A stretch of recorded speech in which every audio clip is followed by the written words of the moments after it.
मंत्री अमित शाह का देखिए बिहार आगमन हुआ है। इसको लेकर बीजेपी बिहार के द्वारा पूरे तरीके से तैयारी की गई है। जहां कल अमित शाह ने बीजेपी बिहार प्रदेश कार्यालय में बैठक की, 25 चुनाव साधने की रणनीति बताई।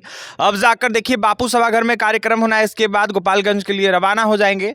ऐसे हमारे साथ बात करने के लिए बीजेपी से एमएलसी जीवन कुमार है, जुड़ेंगे, बात करेंगे। जीवन जी, क्या कहेंगे? पूरे तरीके से तैयारी की गई है, अमित शाह बिहार पहुंचे हैं, कई सारी उम्मीदें लगाई गई है, बिहार की जनता ने लगा रखा है उम्मीद, क्या कहेंगे? कि जब भी अमित शाह जी आते हैं यहाँ पर, हमारे गृह मंत्री जी, तो देश में हम समझते हैं कि उनसे ताकतवर अभी जो है सोच, ताकतवर व्यक्ति कहते हैं लेकिन हम कहते हैं ताकतवर सोच वाला व्यक्ति हम समझते हैं कि देश में उनसे ज़्यादा कोई भी नहीं है। और पहले नंबर पे हमारे प्रधानमंत्री जी को हम मानते हैं, उसके बाद हम उनको मानते हैं कि हमारे ताकतवर सोच वाले व्यक्ति हैं जो समाज में परिवर्तन करने की क्षमता रखते हैं। समाज में परिवर्तन करने की क्षमता सब लोग नहीं रखते हैं। समाज में विकास की बात सब लोग करते हैं, लेकिन विकास होगा कैसे, धरातल पर कैसे विकास आएगा, ये बात जो है कुछ ही लोगों में हमें दिखता है। उसमें आदरणीय अमित शाह जी हमारे जो है नेता हैं और पूरे देश में एक्सेप्टेड नेता हैं, चाहे वो दक्षिण भारत की बात करें, उत्तर भारत की बात करें। और बिहार में उन्होंने कहा है कि हम बिहार को फ्लड फ्री करेंगे और यहाँ पर सीता मैया के धाम जो है, सीता मैया के धाम को हम लोग चमकाएंगे। तो हम लोग का तो सीता मैया से बहुत लगाव है। भगवान श्री राम को हम लोग पूछते हैं। सनातन में हम लोग जितने भी लोग हैं, हम लोग भगवान श्री राम को पूछते हैं और जितने भी लोग हैं हम लोग सीता मैया को मानते हैं। माँ सीता और माँ भगवान श्री राम को हम लोग हृदय में बसा के रखते हैं। और उन्होंने कहा है तो वो जब वो कहते हैं तो हम लोग को लगता है कि ये काम होगा। जब मोदी जी कोई बात को कहते हैं हमारे नेता, तो लगता है कि ये काम हो जाएगा, वो गारंटी बॉन्ड की तरह लगता है। और जब हमारे अमित शाह जी ने इस बात को कहा तो एक गारंटी बॉन्ड की तरह वो हो गया कि वो काम सीता मैया का धाम बनेगा वहाँ पर और अच्छा बनेगा। ये गारंटी बॉन्ड की तरह है। बिहार में हम लोग को चाहिए कि डेवलपमेंट के लिए जितना फंड देख ही रहे हैं आप, चारों तरफ जो है 4 लेन का जाल बिछा दिए, चारों एनर्जी में देख रहे हैं कि चारों तरफ बिजली का जो है व्यवस्था दुरुस्त किया जा रहा है। तो हर सेक्टर में सहकारिता में जब से हमारे गृह मंत्री जी आए हैं तो सहकारिता में लगातार मजबूत करने का काम कर रहे हैं। अभी आपने देखा सहकारिता में एक नया स्कीम भी चलाने का काम कर रहे हैं जो पीओ वाला स्कीम है। पीओ के माध्यम से भी लोगों को लाभान्वित करने का, गांव-गांव में एक-एक किसान को लाभान्वित करने का काम उन्होंने सोचा है। तो बहुत सारी जो है योजनाओं को धरातल पर लाना भी एक बड़ी काम है। और ये वही अमित शाह जी हमारे हैं जो धारा 370 के बारे में कहा करते थे कि हम सत्ता में आएंगे और शासन में आएंगे तो धारा 370 को समूल नष्ट कर देंगे। और उन्होंने आया और अपने वचन को पूरा किया। ये लोग, हमारे ये नेता लोग कहते थे भारत के कि भाई आएंगे तो ये राम मंदिर बनेगा। कांग्रेस वाले तंज कसते थे कि भाई ये राम मंदिर कब बनाएंगे। उनको लगता था कि हम राम मंदिर नहीं बना पाएंगे। तो ये 500 साल से लगातार राम मंदिर का प्रयास चल रहा था और राम मंदिर बना और पूरे दुनिया के लोग अब आ रहे हैं वहाँ पर, आप देख रहे हैं वहाँ पे। तो जो बात उन्होंने कही, अभी पूरा नक्सलवाद को समूल नष्ट करने का उन्होंने योजना बनाया है पूरे हिंदुस्तान से।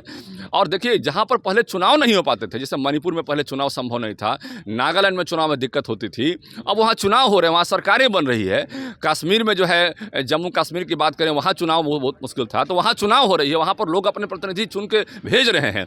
तो पहले चुनाव से लोगों को डर लगता था कि भाई चुनाव करेंगे, चुनाव में आएंगे तो हमको लोग मार देंगे, लेकिन अब ऐसा नहीं है। सारे हिंदू सनातनी वहाँ पर अब जो है चुनाव में भी आ रहे हैं और पूरे सब समाज के, हम किसी खास समाज की बात नहीं कर रहे हैं, सभी समाज के लोग खुल के आ रहे हैं। सभी समाज के लोग बच्चे उनके बैडमिंटन खेल रहे हैं। तिरंगा झंडा जो है फ्लैग को लहराना वहाँ बड़ा मुश्किल काम था। बच्चे अपने ही देश के तिरंगा झंडा को लहराने में सक्षम नहीं हो पाते थे क्योंकि उन पर आतंकी हमला किया जाता था और बच्चों पर भी आतंकी हमला किया जाता था, समझ लीजिए बात को। और आज तिरंगा झंडा जो है पूरा जम्मू कश्मीर में हमारा लहरा रहा है, तो वो हमारा था, हमारा है। जीवन जी, 25 चुनाव को लेकर क्या रणनीति बनी? रणनीति क्या है? रणनीति तो हमेशा वो देखे जाते हैं हम लोग को, जीत का मंत्र दिए, बोल बूथ जीत। जितना भी हमारा कार्यकर्ता है सब हम लोग को बूथ पे जाइए और काम कीजिए, और हम लोग जा भी रहे हैं, काम भी कर रहे हैं।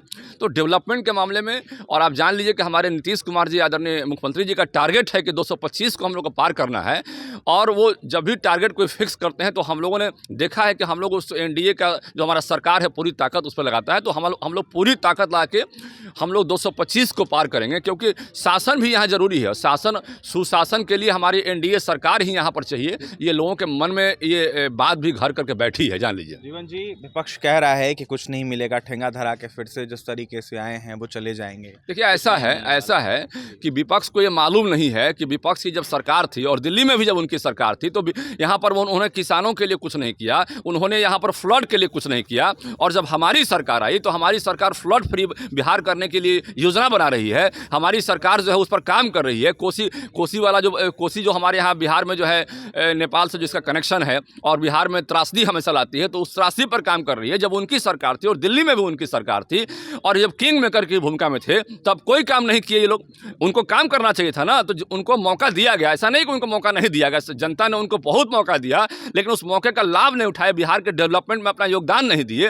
तो ये बड़ा दुर्भाग्य की बात है और इससे बड़ा दुर्भाग्य क्या हो सकता है। देखिए, जब किंग मेकर की भूमिका में विपक्ष था तब कुछ नहीं किया इन लोगों ने, अब जाकर अमित शाह कुछ कर रहे हैं तो कहीं ना कहीं विपक्ष हमलावर है। ऐसे में जीवन कुमार बीजेपी एमएलसी ने जमकर विपक्ष पर निशाना साधा है और यह साफ तौर पर कहा है कि तमाम अनेक विकास के मुद्दों को लेकर एनडीए सरकार काम कर रही है। अमित शाह बिहार आए हैं, ऐसे में बहुत कुछ मिलने जा रहा है। इसके साथ ही 25 चुनाव को लेकर भी रणनीति बताई गई है। जब जब आते हैं तब तब रणनीति बताते हैं। ऐसे में 25 के चुनाव में किस तरीके से प्रदर्शन रहेगा एनडीए का, बड़ा सवाल है, देखने वाली बात होगी। लेकिन 225 पार का नारा लगातार भाजपा के द्वारा दिया जा रहा है। ऐसे में जीवन कुमार को आप सुन रहे थे, बीजेपी से एमएलसी हैं और भी तमाम खबरों के लिए बने रहे हमारे साथ। बहुत बहुत धन्यवाद।